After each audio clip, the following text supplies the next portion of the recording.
Straight ahead on CCX News, the National Football League thinking green, nature green. The effort in Brooklyn Park that the league hopes will leave a lasting impression. Plus, a daily dose ×2, the local coffee shop that's found a second home. But first, a morning rush hour that left drivers scrambling to call 911. CCX News starts right now.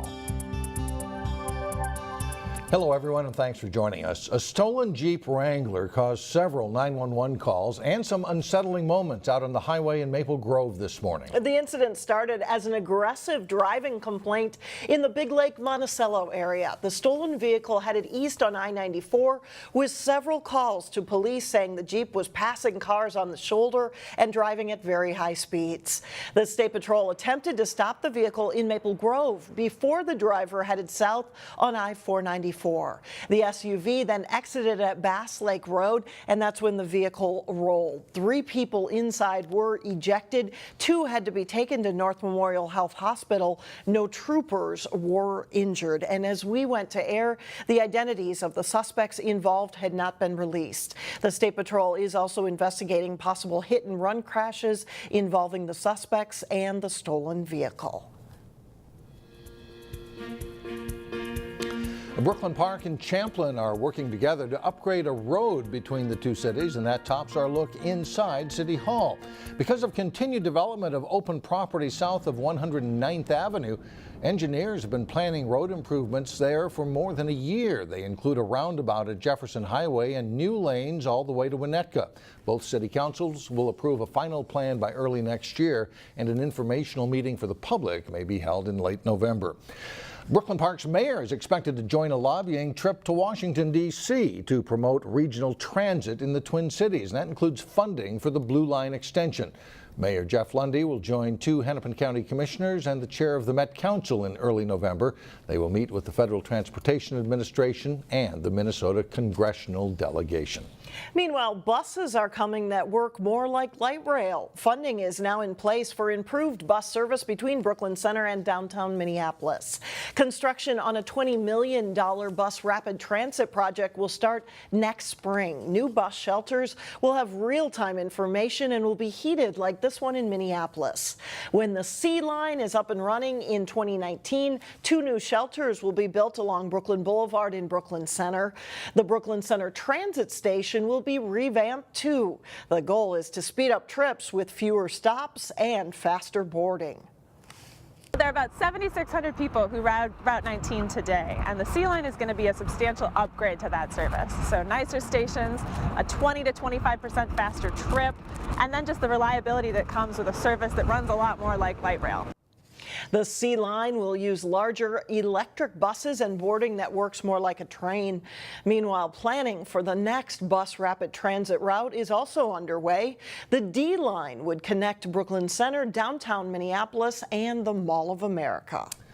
Some local political news now. A Medicine Lake woman has announced she will run for the Minnesota House of Representatives. That's if current Representative Peggy Flanagan, who is part of the Tim Walz ticket for governor, does not seek re-election. Brittany Edwards says she will seek the DFL endorsement should Flanagan focus on her candidacy as lieutenant governor as Walz's running mate. Edwards is a Perpich Center grad who grew up in Plymouth. Well, the Super Bowl is still 3.5 months away, but cities across Minnesota are already receiving benefits from the upcoming game. Today, Brooklyn Park was the site of an NFL-sponsored tree planting event, and we get more from Eric Nelson. There's a lot of firsts that are taking place in Minnesota for Super Bowl, and that this type of an event is one of them. Thanks to the NFL, Brooklyn Park now has some super trees. It's called the root crown, and you want to bury that right at the soil line. Today, the Super Bowl Urban Forestry Program came to Norwood Park and planted 65 saplings that will someday grow into shade trees. This is the kind that really hits our heart, where the trees are out here, where people can enjoy them, and they'll clearly, visibly benefit the community. This is part of the NFL's effort to leave behind a green legacy in regions that host the Super Bowl. We want to reduce the environmental impact of all our activities here. Since roughly June of this year, started planting upwards of about 60,000 trees across the Twin Cities and some of the greater Minnesota area to ensure that we repair a lot of areas. Norwood clearly was ready for this super perk because some of the park's current trees have emerald ash borer. We know ash borer is coming through, especially this park and so many others, and that we're trying to help diversify the stock of trees. It's important. Planting young trees is yet another spin-off from hosting a colossal event like the Super Bowl. The NFL clearly wants projects like this to succeed. What we want to do is strategically plant trees and restore habitat in areas that can benefit our population most. We need the owner of the project to commit to at least 2 years of maintenance, because what we don't ever want to do is plant something, work on a project, and then have it fall apart and go away 2 months later. There were over 30 volunteers here today at Norwood Park, and the good news about this project is these trees will be here long after Super Bowl 52 is played. In Brooklyn Park, I'm Eric Nelson, CCX News.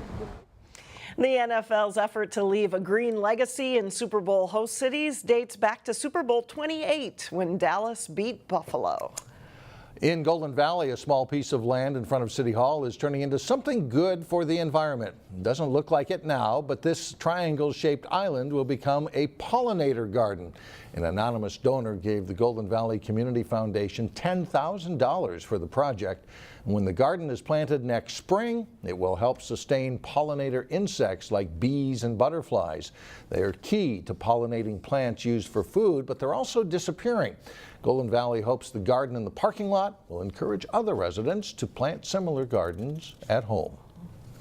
Still ahead, an extra jolt for coffee lovers, where a local mom and pop is expanding to next. Plus, see where your favorite local volleyball team ranks for the upcoming section tournaments. That's coming up in sports. But first, a brisk but refreshing Tuesday, sunny and a high near 50.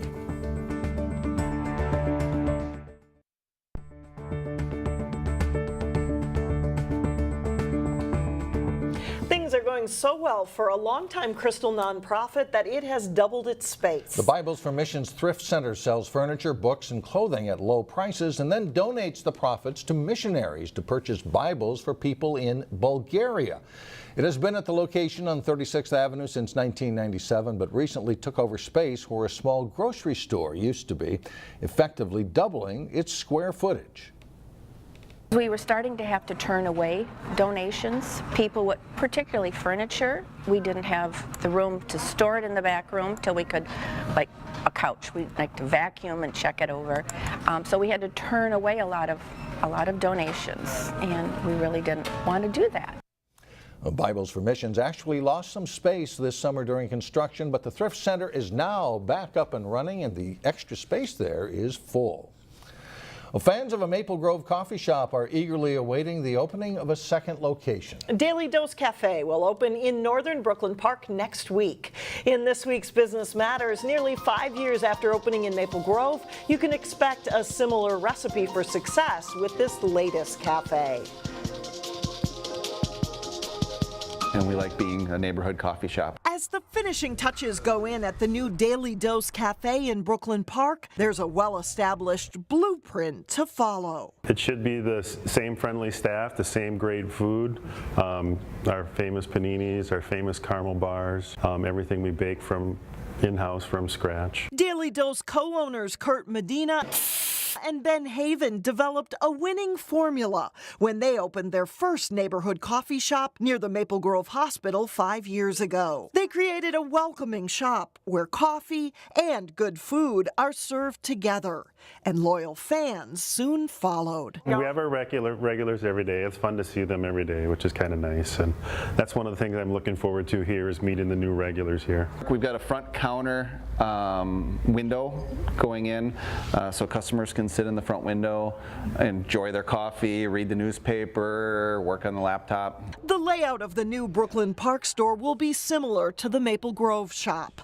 though with a larger kitchen space that speaks to the popularity of their menu. And there's a few additions, such as a nook area with bench seating. So it's going to be kind of nice for maybe groups, book clubs, Bible studies. As the owners prepare for a November 2nd opening, this Brooklyn Park location near 610 and Noble is right across the street from Woodland Elementary School and situated near a large residential area. It's one of the main reasons Daily Dose believes it has found another good home. I think this area needs a good hometown coffee shop, cafe that will be kind of the hangout for the neighborhood. The Daily Dose Brooklyn Park location is still hiring a few more daytime employees before it opens its doors on November 2nd. Still ahead, free Halloween safety help for those little ghosts and goblins. But first, the unbeaten Wayzata boys soccer team is ready for a state tournament run. John Jacobson is in next with sports.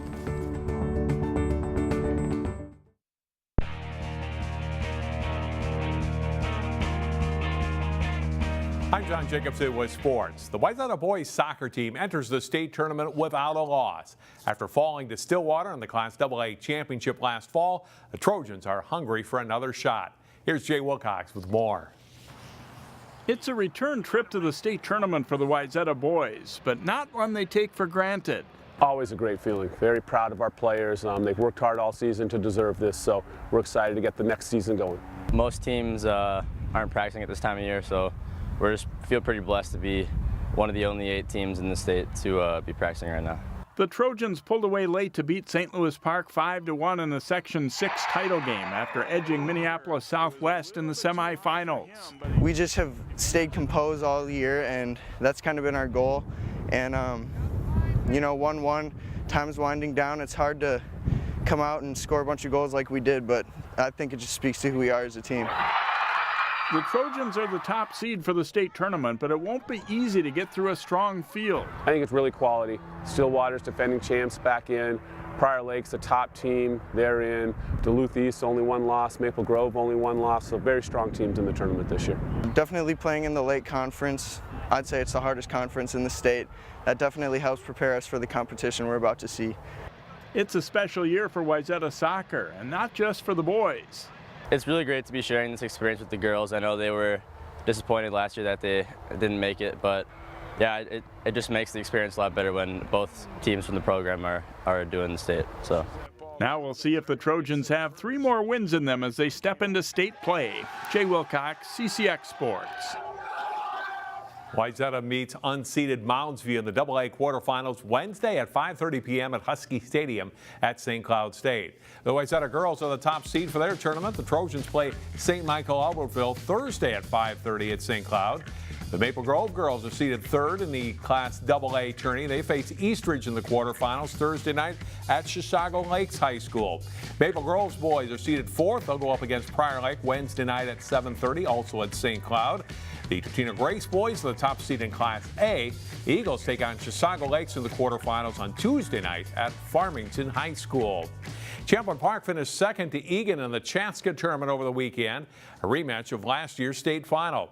The Rebels are the top seed for the Section 5 3A tournament that starts this week. Champlin Park is making a bid for a 4th straight state tournament appearance. Maple Grove is the 2nd seed in Section 5 3A. St. Michael Albertville is seeded 3rd, followed by Osseo, Rogers, Buffalo, Wayzata, Park Center, and Cooper. In first-round matches on Tuesday, Cooper plays at Park Center, Wayzata home to face Coon Rapids. The quarterfinals are Thursday with Champlin Park, Osseo, Maple Grove, and STMA all hosting matches. The semifinals are on Halloween night at the site of the highest remaining seed after this week's quarterfinals. The section final then set for November 2nd at Anoka High School. In Section 6 3A, Hopkins is the #1 seed. The Royals have won the section 2 years in a row. Benilde St. Margaret's is seeded 2nd ahead of Armstrong, with Edina seeded 4th. First round matches are Tuesday. Hopkins and Benilde will host quarterfinal round matches on Thursday. Hopkins will play either Burnsville or Jefferson. Benilde meets either Washburn or South, while Armstrong plays Southwest or Kennedy. The semifinals are on Halloween at Cooper High School, and the section finals set for November 4th at noon, also at Cooper. And Mike and Alex coming up on Tuesday. The state tennis tournament gets underway, and the first round for some teams in playoff football on Tuesday night. Back to you. All right, thanks a lot, John. Now to Local Vote 2017, as Golden Valley voters will be choosing 2 city council members. They have 5 candidates to choose from, and we'll hear from one of them each day this week, starting with John Giese. Giese previously ran in a special election in Golden Valley 4 years ago. He got 44% of the vote then, but came in 2nd. We have witnessed a trend in government that pushed aside common sense and simplicity for a winner-take-all approach. Unfortunately, that isn't productive when it comes to teamwork and collaboration. I'm John Giese, candidate for Golden Valley City Council. If elected, I will bring my common sense, community involvement, experience, and extensive knowledge of our city to a place of collaboration while I build relationships within our city. Light rail, bike trails, $90 million in bonded debt, and affordable housing are just a few of the challenges facing our city. If you want to elect someone who has a history of getting things done with a common sense approach, then I ask for your vote on November 7th. You can also see my website at johngiese.com. That's JOHNGIESE.com. Thank you, and I look forward to hearing from you all. On Tuesday, another candidate running for Golden Valley City Council. Up next, making sure the little ghosts and goblins stay safe. A good idea for nighttime trick-or-treating when we come back.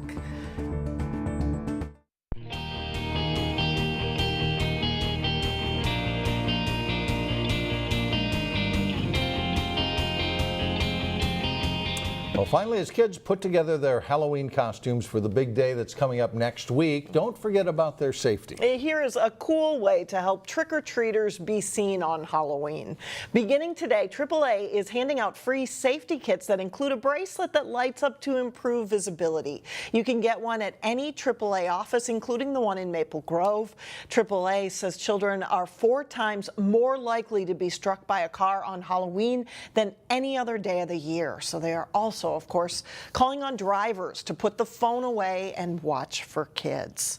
Such an important message, yes. Yeah, good idea, not just on Halloween, but watch out for kids at night. My granddaughter got one of those last year. How did it go? Did it go over well? She loves it. Okay. I think she wore it for 2 weeks after Halloween. Maybe you have to get a new one this year, it sounds like. It was still working. That's good. That does it for us. Thanks so much for joining us. And we'll see you back here again Tuesday starting at 4.